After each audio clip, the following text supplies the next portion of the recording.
This city has no room for hate, and this country cannot have room for hate.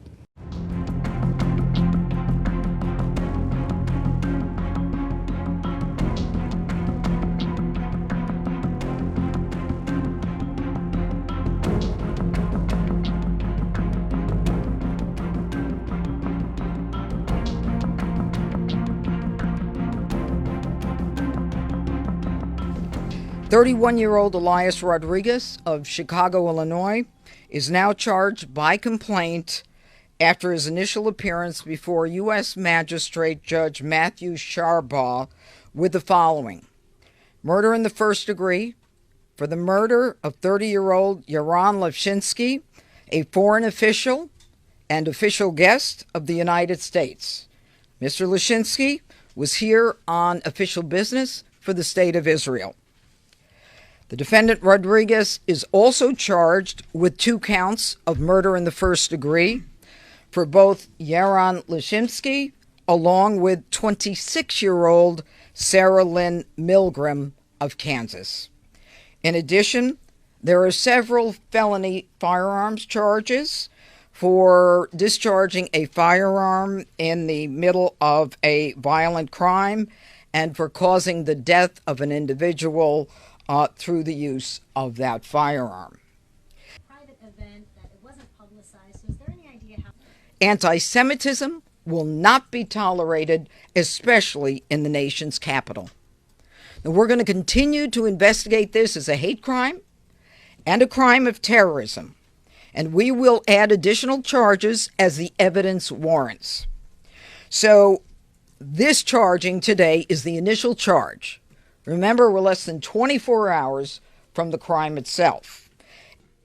And we were wondering if the investigation is looking into whether the suspects... We've been advised that the defendant has appeared in court. He's had an attorney appointed. He's been advised by the judge that he could be punished by death or by life.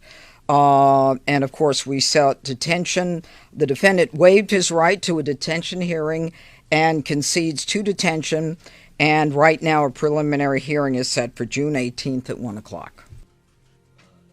A short time ago opened a major LGBT exhibition. We have had a local program and a federal program that have helped institutions, faith institutions, and others who have been concerned about violence, anti-Semitism, or other hateful speech and rhetoric. And very recently, we have issued grants, and we have issued grants over the last several years to those institutions to harden their security, add cameras, add additional security, and I believe that the museum has done some of those things. Thank you all. Thank you. For Communications for the City of New York. Thank you so much, DM Levy. This city has no room for hate, and this country cannot have room for hate. And as mayor of the largest Jewish community outside of Israel, this isn't a philosophical discussion for me. It's a level of clarity that we must all express. The Jewish community feels, believe, and are under attack when you look at the numbers. You can't be 10% of the city and have over 60% of the hate crimes. We will not be silent because we cannot be silent, and watch our brothers and sisters of any group in general, but specifically our Jewish brothers and sisters under attack in our country. We must call this hate wherever we see it, without fear, without determination. And that is how we turn the tide. To have Yaron and Sarah, 2 employees of the Israeli embassy, to be assassinated in public view is something that will leave a scar not only on Jewish citizens of this city and country, but for all of us of goodwill. Let's call this what it is, a depraved act of terrorism. Thankfully, the NYPD has said that there is no known connection to New York and the person responsible was not known to us. But in response, the NYPD is surging counterterrorism officers and critical response commands out of an overabundance of caution.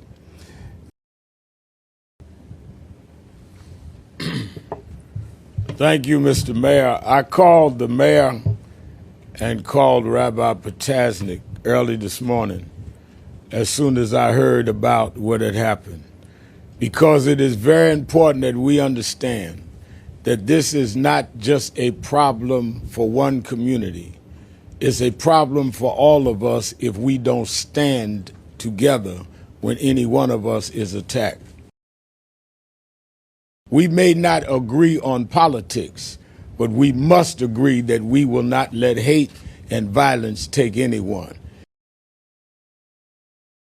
The fact is, you cannot be a civil rights activist or leader if you're only for your own civil rights. You cannot be a faith leader if you only stand up for people in your own faith.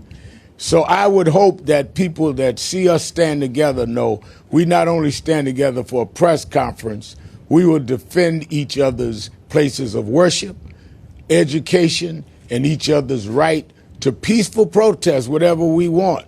But you give people that peacefully protest a bad name when you turn naked, raw hate vigilantism and try to cover it that you're standing for a cause other than your own erosion of morality.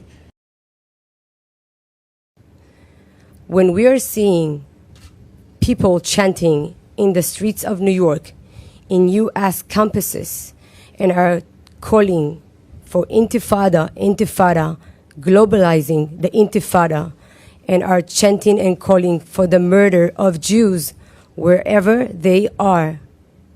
This is not just a problem of Israel or the Jewish people. This is a global problem of violent people who are trying to destroy the Western world.